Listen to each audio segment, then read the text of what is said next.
Hey guys, this is Will Roundtree, your FICO certified credit specialist, credit mastery instructor for the J. Morrison Academy, author of 2 books, Credit is King, as well as Full-Time CEO, The Shit They Don't Tell You. But more importantly, I want to take you on this journey about financial literacy, the importance of credit, how to understand credit, and how to get to that money.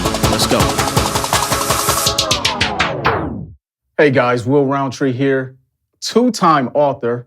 First previous book, Credit is King, which is I would like to say is really just a manual to give people information and a guide of, everything about credit, how to understand it, how to read it, even how to build their child's credit. And then also my second book that was just released, Full-Time CEO, The Shit They Don't Tell You About, which is really just a book of gems of not only my journey, but just of all of the unglamorized things when it comes to entrepreneurship and building that business. So make sure you go out there and pick up a copy. Hey, pick up 10 copies, And so what I want to talk to you here today about is the types of credit. See, one of the things when it comes to understanding credit is first, we have to understand what even makes up credit. And I strongly urge you to go back and look at my previous video, how to build a perfect credit score, because it's going to break down the 5 components, or as we always say in the industry, the pie chart of what makes up a credit score. But what I wanted to talk to you about are the 2 types of credit, because these are the things that when you understand the types of credit, you'll understand the impact it will have to your credit score. So the first type of credit that we have are what's called installment, or installment accounts, installment credit, whatever, you may use it. That terminology is interchangeable. And essentially an installment account or installment credit could be your mortgage.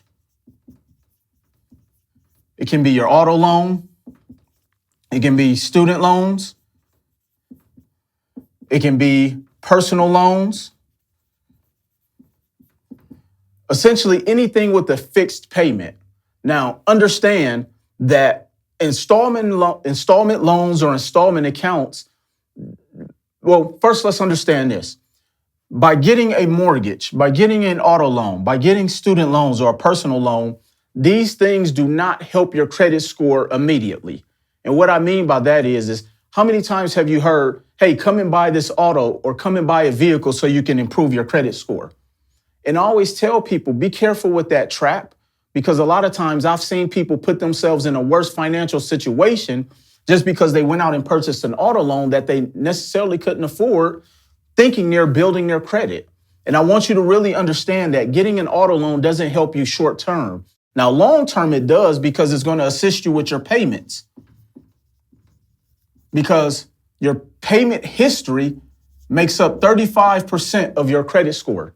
Payment history makes up 35% of your credit score. So over time, as you get that mortgage, as you get that auto loan, you are paying on those student loans, or even if you get a personal loan, the payment history long-term helps you. But typically that's a 12 to 24 month process before you can see an improvement or seeing that payment history being beneficial for your credit score or credit profile.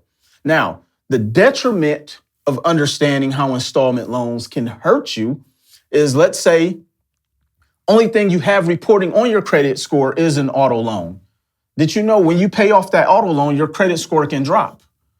And that is because if 35% of our credit score is made up of payment history, and the only item you have on your credit report is an auto loan, once you pay off that auto loan, you no longer have payment history. So this is why I always tell people that sometimes paying off that auto loan can drop your credit score. Paying off a mortgage early can drop your credit score. And so understand that what we don't know can hurt us, and it will. And this is why I really want people to understand the pros and cons of installment credit. Now, we also have what is called revolving credit. And so with the revolving credit, this is going to be in the form of credit cards, department store cards, essentially anything that has a revolving balance, meaning if you get a credit line for $1,000 and every time your balance decreases, let's say 1 month your balance is $300, and then the following month your balance is $100, because let's say you pay $200 off, your payment actually decreases. The other thing with an installment account or an installment loan, it's a fixed payment. So no matter how much you pay into that account, your payment is still going to be the same unless you can refinance. But ultimately, your payment is fixed. When it comes to revolving credit, your payment decreases based upon your balance. Now, revolving credit makes up 30% of your score.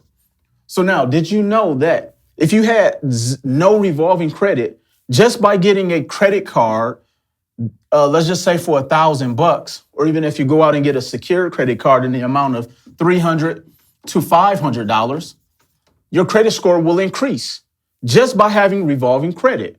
Now, there's a caveat to that. You want to make sure that you keep your balances at 30% or less as well, just like the percentage of what revolving credit makes up on your credit score. So as long as you have revolving credit, keep your balances at 30% or less. Not only will you have a strong credit profile, but you'll always ensure that your credit score stays strong. Now, keep in mind, I always have a kind of a rule of thumb that when it comes to revolving credit, you should have access to at least $5,000 to $10,000 of revolving credit, mainly just for emergencies. You know, as I always talk about how credit sometimes can be a lifeline. Imagine, your brakes go out in your car, or whatever type of, emergency that we could have, because understand, life could happen. And let's say all you had was $1,000 credit card. Did you know brake job may cost you $700? Now your credit usage just dropped to 70%, which ultimately is going to impact your credit score.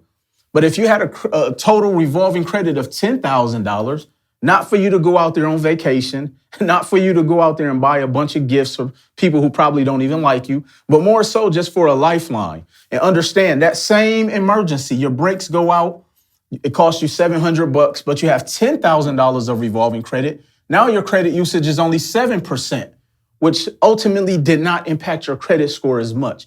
So again, I believe we should have access to revolving credit just because, life can happen. And I get it. We've heard all these different pundits who say, credit doesn't matter. Don't live off of credit. And again, I'm not telling you to live off of credit. I'm saying just have it as a lifeline, because understand life can happen, and it usually will at some point of our life. So again, family, the two types of credit we have what are called installment credit accounts, which can be in the form of a mortgage, an auto loan, student loans, personal loan. But keep in mind, if this is the only type of trade account you have on your report, that's good. It's going to help your payment history over time. It doesn't help you short term. And also paying a loan off early, if this is the only type of trade account you have on there, can and it will drop your credit score. And then we have what are called revolving accounts or revolving credit in the form of credit cards, department store cards, anything with a revolving balance. And again, keep in mind, you want to make sure that we keep the balance at 30% or less. And as long as we keep that balance at 30% or less, you'll always have a good credit profile or be able to, make sure you have a healthy credit score. So hopefully you guys have learned something here, the two types of credit. My name is Will Roundtree. Make sure you click the link below to get more information. If you have not done so, be sure to go out and pick up one of my either copy or both copies of my book, Credit is King or Full-Time CEO, the shit they don't tell you about. All right, family. Peace.